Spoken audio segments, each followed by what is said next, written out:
So today I'm the moderator for this session, which is entitled Hope Beyond Gene Therapies. So gene therapy has transformed the landscape of modern medicine, offering cures of conditions once considered to be untreatable. We are now entering a new era where next generation technologies are pushing boundaries even further, expanding what is possible beyond traditional gene editing approaches. Ultimately, we look at new avenues that offer hope to the patients where the conventional therapies and even the gene therapies fall short. So, today we have our guest speaker, Dr. Surya Balakrishnan. I'm just going to introduce her. It's my pleasure to introduce Dr. Surya Balakrishnan. She's consultant medical geneticist at Apollo Hospitals, Jubilee Hills, and she finished her MBBS and DNB internal medicine. And she had a certificate of achievement in precision oncology from Harvard University. And her work experience, she was a senior clinical geneticist at Center for Cellular and Molecular Biology. And her areas of interest mainly cancer genomics, neurogenetics, and her core principle is advancement of genetics via collaborative ethical research. With this, I hand over to Dr. Surya Balakrishnan. Please continue with your talk. Thank you, Dr. Subhadra Poornima, for that generous introduction. So, I am a medical geneticist or a clinical geneticist. I have been trained in LIMS and now I'm here in Apollo Hospitals. So let's get to the talk. At the outset, I would definitely like to thank the entire ORDI team for giving me this opportunity to share my experiences. We have been here in Apollo over the last 2.5 years or so, and we are still a young department trying to kind of prove ourselves in the mainstream clinical medicine. Today, my talk is titled Hope Beyond Gene Therapies. And I'm sure by the end of the presentation, you will kind of try to understand the meaning.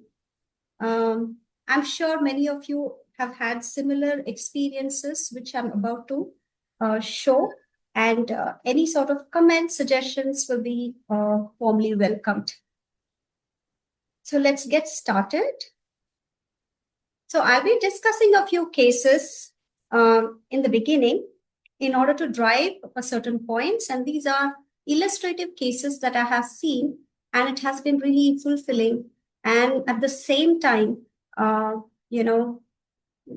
asking, interrogating many other things about the kind of healthcare that we have here in India and how it can be modified or how it can be refined to cater to the rare disease patients. So here we have a 4-year-old girl child born of consanguineous parents, and the parents presented themselves to the genetic clinic in their second pregnancy. The proband was not available at that time, but they handed out a genetic report, which happens most of the times these days. So I was basically requested for a prenatal diagnosis in the current pregnancy. So a little bit about the proband. The birth history was quite significant because she had a macrocephaly. She was born with a birth weight of 3.4 kilos, and she did have some respiratory distress and was managed in the NICU. And at birth, she had two main anomalies. One was the sagittal craniosynostosis with scaphocephaly and a right club foot. And there were some interventions done for both of this, and the child was currently able to walk at 4 years of age. Now, this is how the child looked. And from the pictures, you can appreciate that the child has dysmorphic features. There is a bit of a premature aging, which is, very well visible. There is sparse hair. There is, saggy skin, depressed nasal bridge, open mouth appearance. And of course, you can very well see that there's a umbilical hernia. So essentially, she did have a short stature as well. So many of this. And if you closely look at her, she did not have any teeth. So with this sort of a clinical picture, we went ahead to evaluate, and there were some imaging pictures which were already available. And as you can appreciate from this, what is displayed on this slide, there was a protrusion on top of the head. There was some choroidal cysts which were present. And when we did the CT, you can appreciate the teeth actually being submerged within the gums. So it was not actually, it had not erupted. So in medical terms, this is called as pseudo-anodontia. Coming to her anthropometry, you can appreciate that she had a short stature and was at minus 3.2 standard deviations for age. So this was the report that they came with. It essentially had picked up a heterozygous pathogenic variant in KMT2D associated with Kabuki syndrome. But when we actually did a very detailed clinical phenotyping, we understood that the phenotype was not matching at all. So because we did not have much time at this point, we quickly had to facilitate a reanalysis. And along with that, we also ensured that the parents were tested and we were able to identify a homozygous pathogenic variant associated with GAPO syndrome. So GAPO is essentially an acronym which stands for growth deficiency, optic atrophy, pseudoanodontia, and prenatal testing was facilitated in the second pregnancy, and we found that the fetus was unaffected. So a little bit about the ANTXR1 gene, which is essentially mutated in these children. Basically, it is in the extracellular cellular matrix, and it is a receptor for the anthrax toxin. And this particular protein receptor actually helps in maintaining the integrity of the extracellular matrix. It gives a lot of cytoskeletal support, but also connects various signaling pathways associated with cellular proliferation, angiogenesis, chondrocyte proliferation, which essentially leads to growth. So you can understand that because of the mutation, you cannot actually have these biological processes happening, and that leads to short stature, loose tissue, which essentially looks like prematurely aged skin. Now coming to the second case, here we have a young 4-year-old female child, again of non-consanguineous parents, with dysmorphism, some premature aging, severe failure to thrive, some skin changes in the form of pigmentary changes, and also essentially the consistency of the skin, or the skin was very taut. And of course, she also had premature hair and dental loss. So this is the picture of the child at 2 years of age, and you can appreciate that she also had sparse hair, essentially a very large head with a prominent scalp veins, small face. You can see that the eyebrows were essentially absent. She had a very large pigmentation all over her body. And if you appreciate the skin over her knee, you can see that it is very taut, tight, stretched, and shiny, restricting a lot of her knee movements. So one look at this particular child, and we understood that it was a progeria condition. And when we did the genetic testing, we could identify a heterozygous pathogenic mutation in the LMNA gene. So this basically encodes what is known as the lamin A protein. So what actually happens if you go back to this particular mutation? It is a synonymous mutation. What do you mean by that? At this particular position, even though the C is substituted with T, the amino acid essentially remains same, which is glycine. So if the amino acid is actually the same, why exactly is this causing problems in the child? And that is because it affects splicing. So here you can see that in the lamin A, in the exon 11, there is about 50 amino acids deleted because of this particular change from C to T. So it affects splicing, and a portion of this containing the 50 amino acids are deleted, leading to what is known as a progerin. Progerin protein, although it is derived from the parent protein, is actually toxic, and it has certain toxic properties. There are some farnesyl modifications which are present on this particular protein, which makes it very difficult to get rid of, and that really causes nuclear instability. And this leads to a lot of pathways going haywire and leads to premature aging. So if you were to actually look at a nuclear membrane in a progerin patient, you can see that the nuclear membrane is essentially thrown into blebs, because of this lack of integrity. And voila, we do have a treatment for this. So through extensive research, a couple who actually had a progeria son, they collected enough funds and they went into research and repurposed a drug known as lonafarnib. This was a drug previously meant for treating cancers, but it was found to be inefficient there, and therefore they had given up on this particular drug. But when we examine the pathways, we understand that lonafarnib is capable of inhibiting an enzyme called as farnesyl transferase, which can eventually reduce the production of progerin. So this was repurposed in this particular condition, and it has been ever since used as a treatment for progeria patients. And we tried contacting this Progeria Research Foundation, and they were so helpful in sourcing this particular medication for our patient, and they have been doing so on a compassionate basis for the last 2 years. And we are really happy to see that this particular child has been doing well on the treatment with very, very minimal side effects. She's gained enough weight and is more active. And research also shows that this particular drug is capable of reducing the mortality secondary to cardiovascular incidents. Now, case 3. We have a 11-year-old girl child born of non-consanguineous parents who became symptomatic at the age of 7 years with progressive fatigue, shortness of breath, and chest heaviness. So she was initially seen by a cardiologist, and she was extensively evaluated, and she was put on medications, and she was able to continue with that for 11 years. But after that, she decompensated, essentially turned up in frank cardiac failure. So the echo showed evidence of restrictive cardiomyopathy with biatrial enlargement and biventricular dysfunction with reducing ejection fractions. So at this point of time, the child was eligible for a transplant, and she did not have any other stigmata of a syndromic disease. So she was an excellent candidate, and the parents raised enough funds to for the transplantation to occur.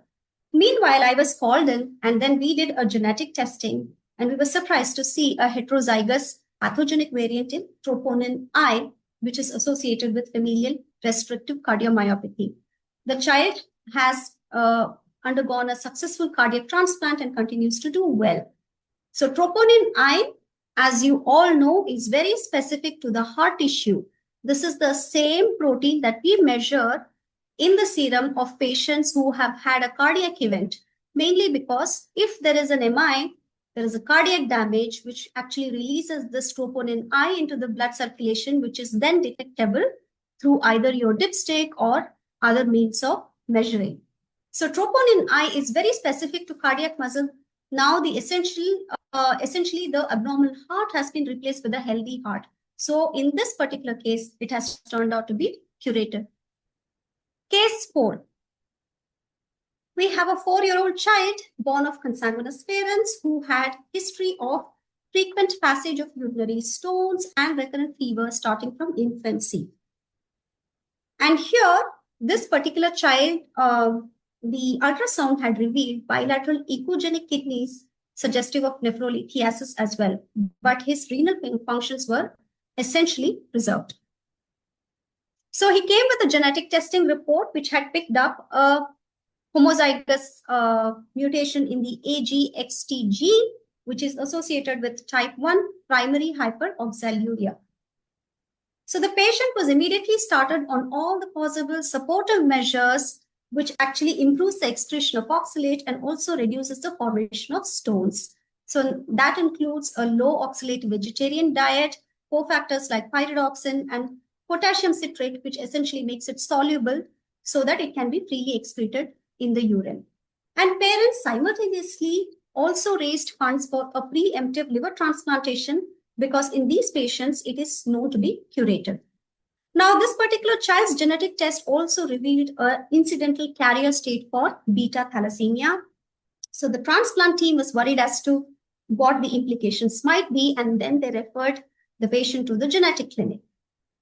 And when we actually saw this child, we did a thorough literature search, and we came up with this option of lumasiran. And this particular injection was made available again through another compassionate source.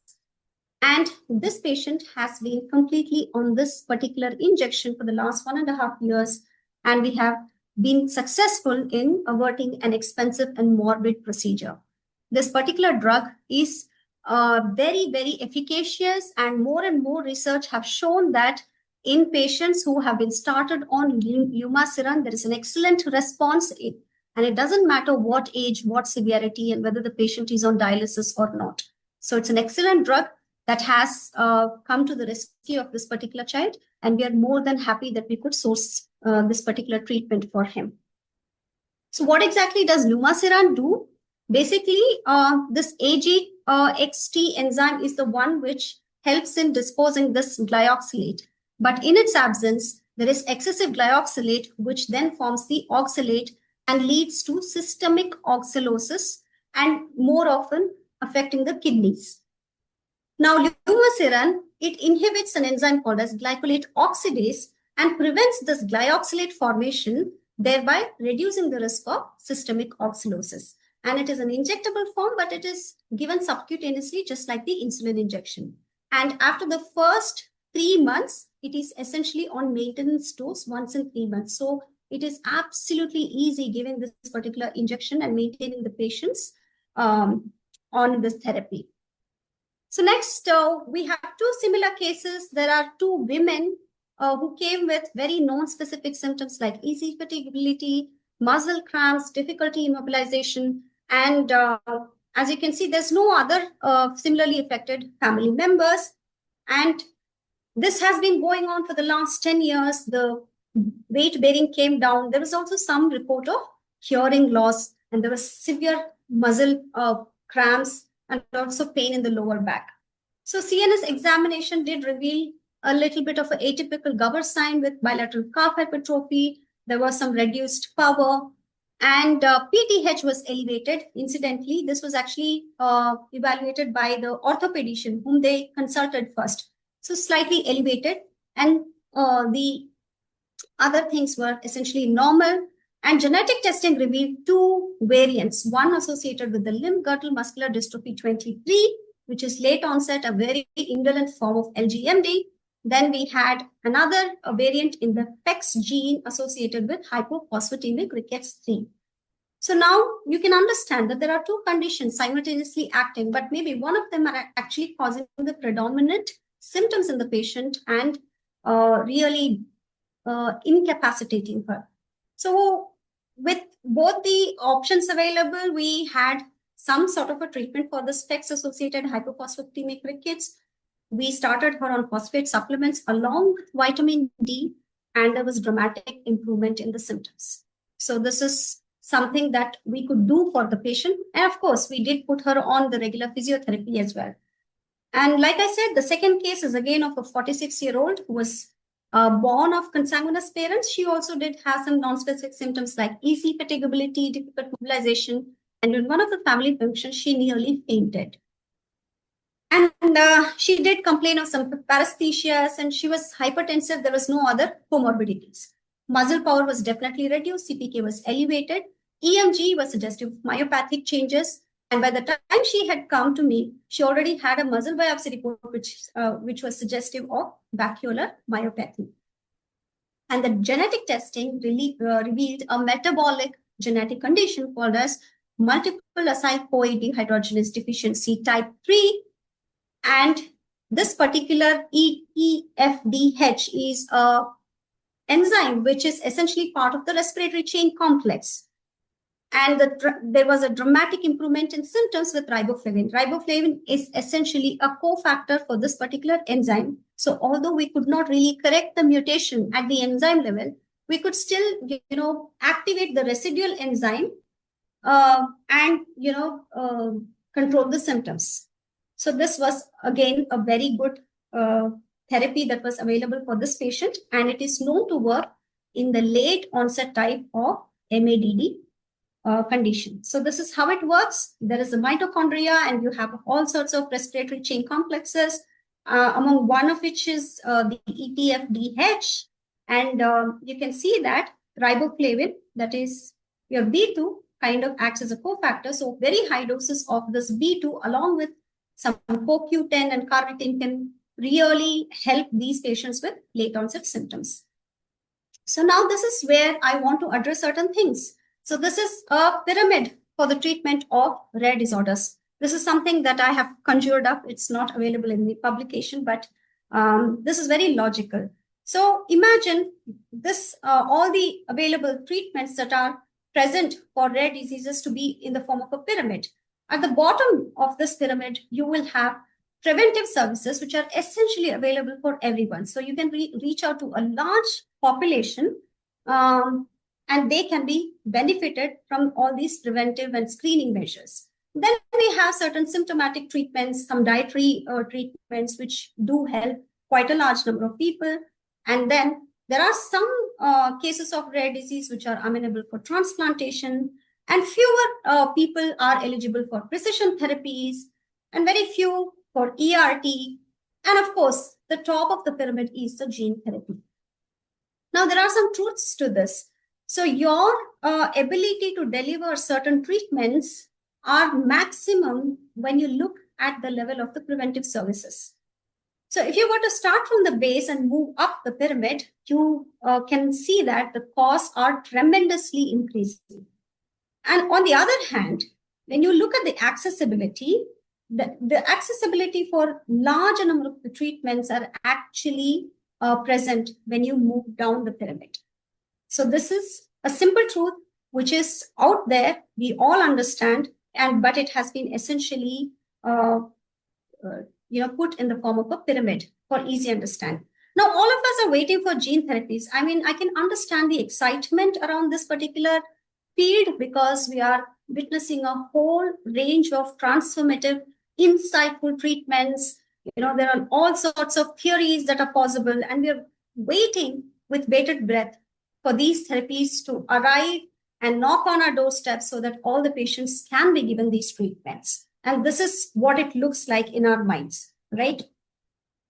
And also, if you look at the publications, this was a study that was done in 2023, and you can see steadily from the 1970s, if you look at the publications on gene therapy, it has staggeringly increased over the last few years. And in 2020, almost, there was about 1 lakh publications which were centered or focusing on gene therapy. And 2022 alone, there has been a significant rise. And the funding for this particular therapy is also on the high. And if you were to take the premier institutes like NIH, where they actually put their money, resources, and the expertise is very well evident, it is on gene therapy. So in 2022 alone, there were about 8,000 odd funding, which was in millions of dollars, actually diverted to gene therapy. And if you were to even break up the clinical trials that are happening across the world for these gene therapies, there are huge number right now, especially in the recent years, ever since 2020. We have a significantly high number of trials in phase 2, phase 3. But you should essentially understand that there are a lot of challenges when it comes to delivering gene therapies for rare conditions. The first is the high costs and the funding which are required. It's a no-brainer that large amounts of dollars are actually funneled into these type of research, which is very, very complicated and requires a lot of models, animal models, and even the development of the therapy is not very easy. And there's very limited patient access, so you don't have a huge number of patients on whom you can try, or you can recruit these patients and assess or gauge the therapies. And the trial endpoints are also very harder to define when it comes to this smaller population. There are huge number of regulatory hurdles because it has not been tested in enough number of patients to gain the statistical significance that we often need when it comes to medical therapies. And of course, there is lack of equitable access. There are a lot of socio-political barriers that come in the way of essentially delivering this care at the grassroots level. And of course, Even at the level of the patient, the treatment is essentially high and remains unaccessible. There is a lack of long-term efficacy, and there is not enough information about the off-target effects, like the way it essentially influences or changes your immune system, tumorigenesis, etc. And of course, essentially, when you look at the pyramid, if your foundation is not all that strong, your tip doesn't stay strong either. So, in order to be able to avail the benefits of gene therapy, your preventive services have to go stronger, your diagnostic services have to grow stronger, because unless you diagnose the patient in time, you're not able to really avail the therapy on time. So, there are a lot of things that are essentially clearly visible, that often remain as obstacles in the delivery of gene therapy. And of course, there are a lot of ethical concerns. So the public perception does not really match the sort of a research outcome. And there are a lot of problems with the adverse outcomes and the patient advocacy and engaging these patients who are on therapy, so on and so forth.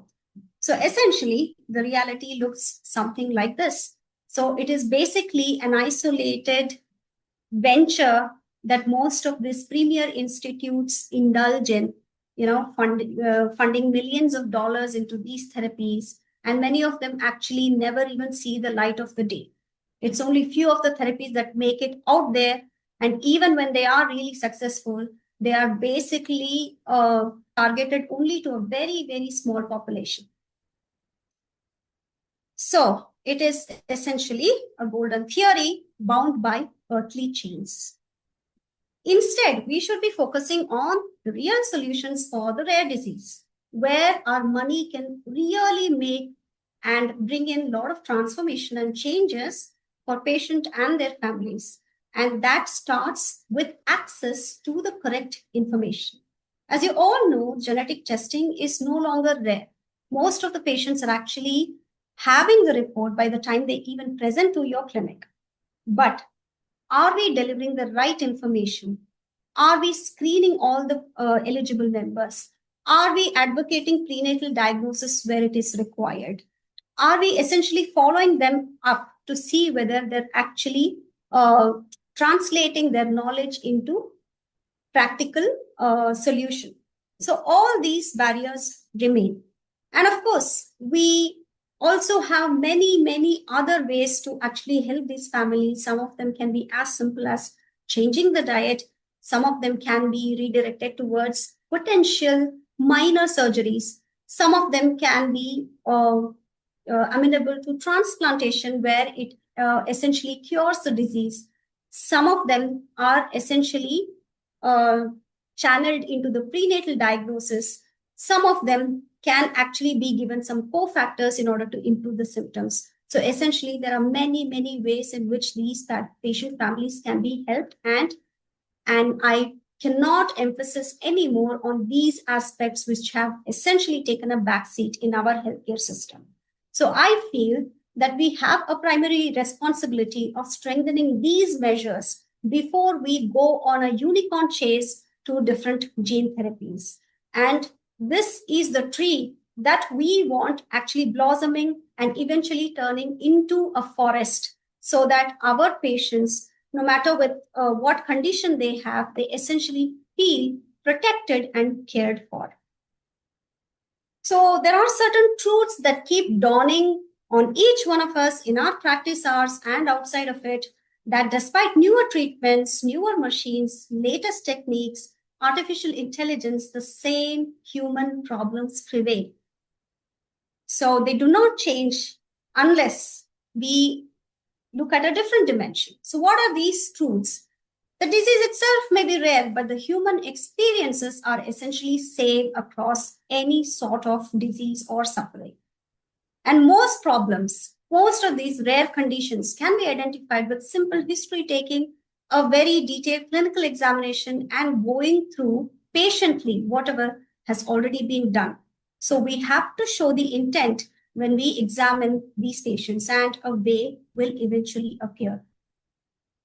And truth 3, a genetic test is never a substitute for medical acumen. Every patient must be thoroughly evaluated, even if they have a diagnosis, to see for potential opportunities where you can really make the difference. And a genetic diagnosis is not an end in itself, but a doorway to the right decisions. That is where everything starts. It doesn't end there. And gene therapy is not the be all and end all of genetic conditions. And your diagnosis is far more powerful than you think. So never rush, because labels are carried for life. And that itself might come in the way of availing potential treatments. Cure is more often a myth. We have to emphasize on acceptance and healing. This is very, very important. Whether a patient is suffering from rare disease or a general disease, the chase for cure must be cautiously tread with. Timely referral to the right specialist is absolutely essential, especially when it comes to genetic conditions, because there are a lot of potentials for misdiagnosis, misinterpretations, or even cases where the diagnosis has not been availed. And every case that we treat also changes us. So we have to make sure that it is something that we are really proud of. And remember, all my rare disease warriors, this is something that you must carry within you, that success in your endeavors or generally in medical practice is not that which is always measurable. Sometimes it may be in a reassured smile when you tell someone that they are not really carrying the defect. Sometimes it might be in the tears of the parents who finally learn what is ailing their child after several years of diagnostic odyssey. Sometimes it may be in the naughtiness of the child who has just been saved from a very unnecessary procedure, or it may just be in the comfort of knowing that the condition is altogether preventable. It may also be sometimes in the acceptance that no matter what the technology or science can offer, it will never beat human suffering, at least not on conventional terms. So can you see the bowl that I have actually put? So this is a Japanese art called as kintsugi. In this particular art form, the broken bowls, the pieces are actually taken together and they are rejoined, welded with gold between them. So essentially, the Japanese people believe that something which is broken can be, brought together, and now it has a richer history. It has a story behind it. It has a lot of depth and meaning. So similarly, human lives can be chipped and broken at many places, and we cannot give up just because they are not perfect. We need to always try and pick up those pieces, weld them together, and bring a new meaning and depth to the life. This is what all of human life is about. Man cannot remake himself without suffering, for he is both the marble and also the sculptor. Thank you so much for your patient listening, and I'll be very happy to take any sort of questions and comments or disagreements with what I just discussed. Thank you so much for this opportunity. Thank you, Dr. Surya Balakrishnan, for your informative talk. So we have heard diverse perspectives of traditional and advanced cell or the gene therapies and beyond, and whatever the barriers, ethical implications, and opportunities that are involved. Thank you for the case discussions too. And we proceed with the Q&A session now. There is one question. Any update for FSHD treatment in India? So FSHD is very, very complex, even at the molecular level. It's basically a repeat contraction disorder. It's a digenic disorder. Sometimes you can have more than one molecular event actually leading to the same phenotype. So it's very, very complex. And it's only in recent times that we have even had a diagnostic test to kind of find out if a patient has FSHD or not. So we do optical genome mapping. So treatment is going to be very complex, but people are working on it. We do not have any FDA-approved therapies as of now. Okay, thank you. And the next question is for muscular dystrophy patient. MLPA is final report or whole exome sequence is advisable?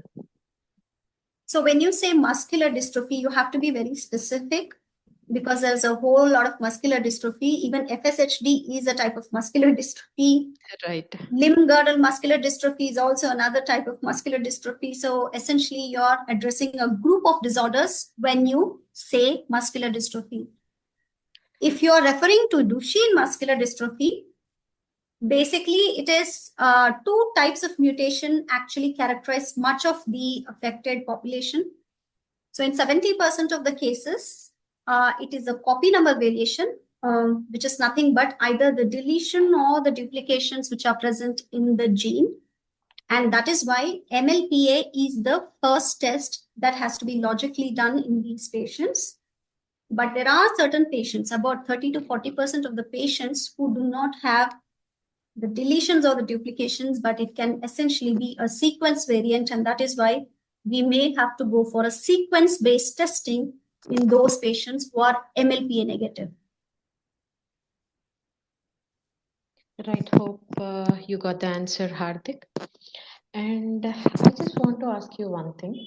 What do you think? What are the diseases currently or the areas will the gene therapy will benefit the patient mainly? So gene therapy is already available for certain conditions like, this retinitis pigmentosa, which is caused especially due to Right. this RPE65 gene mutation. Right. So that is amenable to a gene therapy, which is called as Luxturna. We have had many patients actually come to our OP to seek this particular therapy, but it is still not freely available. And we are trying to kind of source it, hopefully in the future. And then we do have this new Spinraza, that is the SMA related gene therapy, Zolgensma, sorry. Right. So Zolgensma happens to be the gene therapy for SMA. Again, it is very, very pricey, and it is about 16 crores per injection, but single injection will do. That is what it says as of now. And of course, we have gene therapies coming in soon for our sickle cell anemia, thalassemia. I think those are conditions where a real change can be seen, because we do have massive populations, affected with this sort of condition. So I am sure that gene therapies will again come in. We have something for this SCID, severe combined immunodeficiencies. In fact, that was one of the first gene therapies that was available, and adrenoleukodystrophy. So many are coming in. So it has still not reached the patient, the Indian market, probably I can say, on a free way, so that we can source it for the patients. But we do regularly access portals to help these patients. And if it is available, we always do the paperwork and get it for them. Okay. Have you recruited any patient for this from your place for SMA? No, I did try, but then the trials were closed by the time, the patient could actually come with the documents. The thing about this particular the major problem, I would say, is sometimes the timing of the trials. We do not have some social media campaign.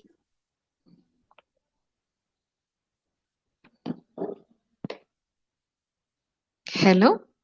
Personal communication, like, between the institutes, or when we go to a conference and things like that we get to know. So sometimes patients lose out because they're not coming at the right time. Yeah.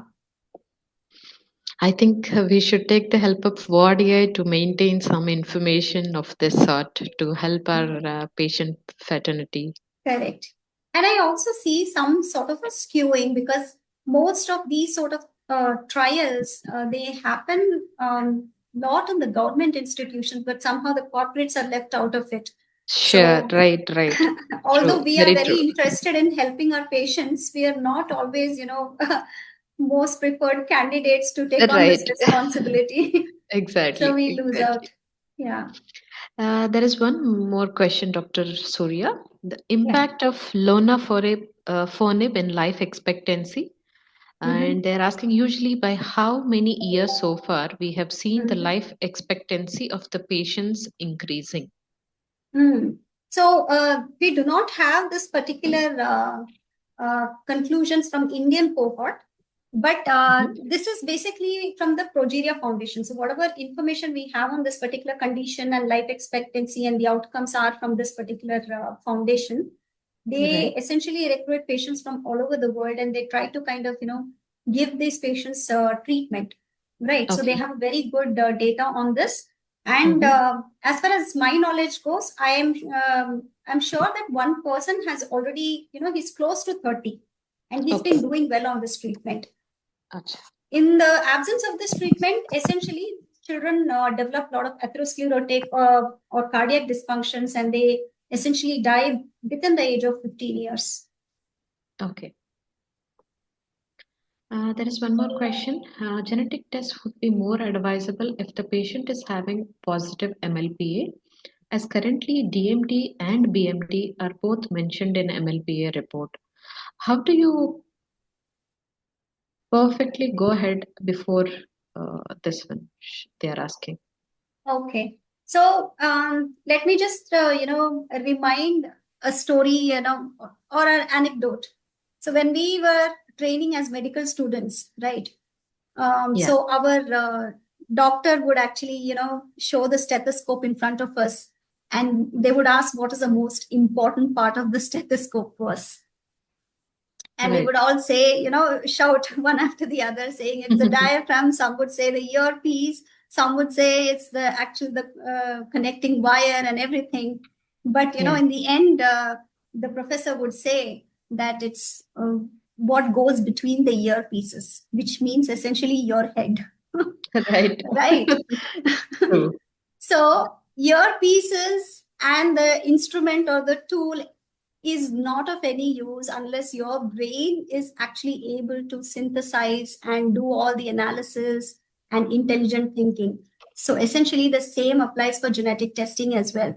So it is not a substitute for your lack of knowledge because even the genetic testing in the sequence, if you see, it has to be fourth. First is Right. your detailed history. You have to draw a pedigree, do a lot of patient work and get the details. And then secondly, you have to examine the patient thoroughly from head to toe, look for dysmorphic features, neurocutaneous markers, do your systemic examination. Thirdly, you have to rely on the non-genetic tests. Simple as it may seem, even your blood workup, your EMG, your nerve conduction studies, echo, hearing evaluation, opthal evaluation, all these things you'll have to see and essentially form a diagnosis in the mind. And when you have Right. enough clues to say that, yes, this is looking like a genetic condition and more so like a Duchenne muscular dystrophy, it is only then, in the fourth Right. point, you need to order the test. So Right. it is never a random testing, and I never advise somebody to just order the genetic testing because there's a intuition that this could be genetic. So that is a wrong way of doing things. Right. Right. True. And one more thing, it's my personal question, which I would, if you could have some information. Are Absolutely. there any clinical trials or the gene therapy which is going on for hereditary spastic paraplegia, especially for the type 35? um, No, we've actually done that for a patient recently. I Yeah. don't think there is any gene therapy. Now, the most recent gene therapy, if you Mm-hmm. ask me, is what is for the Huntington disorder that has come Okay. up. It made the headlines of the newspaper. So I Mm. tried, getting the article to see how exactly they are, addressing the mutation, but I don't know the concept which is involved. I'm really eager to read it provided Yeah. the article is available online. It is behind a paywall. But Yeah. yes, Huntington disease is one disease where it has made recent headlines on gene therapy. Maybe they tried silencing with the expansion, or they introduced something to, silent that expansion of that CAG repeats. That Yeah, yeah. I'll also look for it. Yes, yes, because Yeah, the reason why I included this biochemical pathways during each one of those cases that I discussed is precisely this. I want yeah, students, if they are in the audience, please try yeah, and look at the pathways. It is so much more interesting to see how a disease happens, and it might potentially give you certain clues or insights as to how you can address the problem in different angles. It need not always be a gene therapy, right, right? If you see that lumasiran, you see it is not really addressing the root cause, but it is inhibiting another thing somewhere proximally, so that oxalate is not formed and the patient does not end up having stones. So these are beautiful things, and you should keep the researcher within you alive as well, right. True, always. because Uh, Indians have to be innovators, and I don't see too many Indian students being inspired into this thing. The clinics and the science, the research sciences must merge in order for you to have really breakthrough medicines. right, right. There is one question. They are just asking if people out of Hyderabad need to consult you. Uh, Online consultation available, or how do they contact you? They are asking. Yes, yes, I'm available online. So if you just type Apollo 247 into Google, you Yeah, can search my name, and my slots are always available. And I'll be happy to kind of help any family or patient. And we do a lot of translational work as well, because wherein if patients are undiagnosed, or if there are certain things that do not fit. Like I said, I'm also interested in finding answers for those patients, and we do collaborate with a lot of scientists in order to find solutions. right, right. Okay, and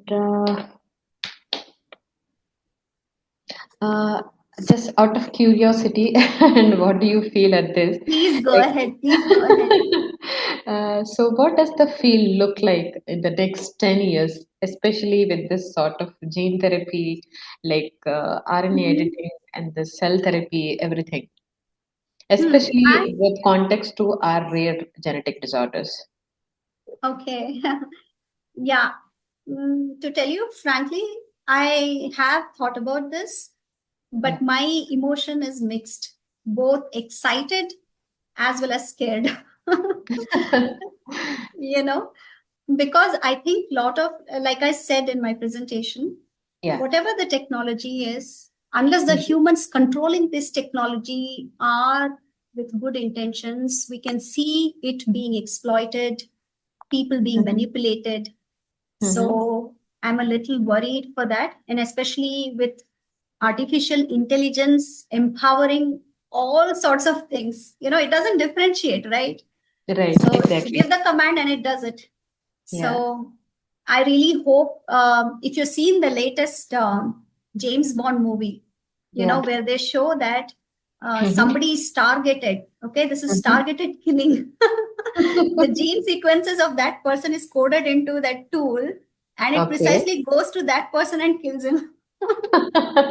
I don't want these things taking shape in reality, but I'm Right. really excited Yeah. because there has been so much of quantum leap that we have taken in terms of thinking, insights, and the science itself is very, very exciting, and it's like a adrenaline rush. Every Ye- case is it flexes your brain muscles. It potentially kind of makes you think, and the therapies that are coming in are very, very insightful, and Yeah. sky is the limit. Right. There is one more question. Let me just check. I think no question. And anything like whatever the current trials or the recruitment of patients which are going on, can Mhm. our patients or genetic counselor students can look at any specific portal apart from this NIH? So I will encourage you to find this portal called as Clinigen. Okay. Okay. Okay. Um, if somebody can take responsibility to do some paperwork for the patients, there are lots of therapies, like, orphan drugs that are available on the site. And it very clearly shows whether the trial is active or not, whether it is Okay. accepting patients or not. And you can Okay. actually avail a host of medicines, not just for rare conditions, even for cancers, the targeted therapies. So Okay. we have tried to kind of source many drugs. In Okay. fact, for one of our patients, we tried for Friedreich ataxia, we also tried sourcing omaveloxolone. Okay, Okay. but it Okay. was the country's paperwork hadn't been turned in, and so they rejected. And there's another Okay. patient with me who has this progressive familial intrahepatic cholestasis, PFIC. So Okay. he has Okay. a very severe variety of it. And this Mm-hmm. child was also actually being prepared for transplantation. And that is when I knew that there is another drug called as Acha. Odivixibat. So this Okay. particular Okay. drug, because these children, they keep scratching all over their body because the bile salts are building up in the body and they get deposited under the skin. They cause severe irritation, and the children are literally excoriating themselves. Right. Right. So Yeah. it is this particular drug is actually known to relieve that, and it essentially helps them grow because the growth and development also takes a backseat when the disease is severe. Right. But then again, I'm not successful in sourcing it. But I keep repeatedly checking in this portal. So I think this is one of the very good portals that you can use for your patients. Acha. Acha. Thank you so much. I think we are almost done with the questions. Hope we had a good interactive session too after the information with gene therapy and beyond. So we'll look beyond traditional gene therapy. It is clear that the future of precision medicine, as well as all these therapies, is multidimensional. And the hope now extends far beyond correcting genes towards transforming systems, restoring function, and it is always personalized treatment. Depending on, as Dr. Surya also mentioned in her talk, we should do a proper clinical examination and family history. This all will help us to deviate our things or come to a conclusion or a suspected condition so that the appropriate testing and diagnosis can be made our patients. I thank ORDI for giving me this opportunity to moderate this wonderful session. I'll just check if any questions are there. Otherwise, uh, they're asking any update for FSHD treatment in USA. None that I know of, but I will definitely go back and check. And if there's something, I'll let you know. Thank you. Sure. For that past, whoever is asking that, you can just reach out to Dr. Surya regarding this one. Chetna, I think we are done with this Q&A session. Thank you all for your patient listening. Thank you, Dr. Surya, for your informative talk. And we all thank ORDI for this wonderful sessions. Thank you Thank all. you so much. Thanks and congratulations, ORDI team, for all the great work and the help and the many ways with which you help the patients and families are really commendable. And I really want to thank from the bottom of my heart, for all the good work that you do. And please avail my services if you need any more. And for all the people who really thought that my talk would be on gene therapies, I I really apologize, but if given an opportunity, I'll take up that topic as well because it is something very close to my heart and I can go really deep into it. Sure, sure. I think in the next sessions, we'll see to it that that would be one of the topics. Absolutely. Thank you so much.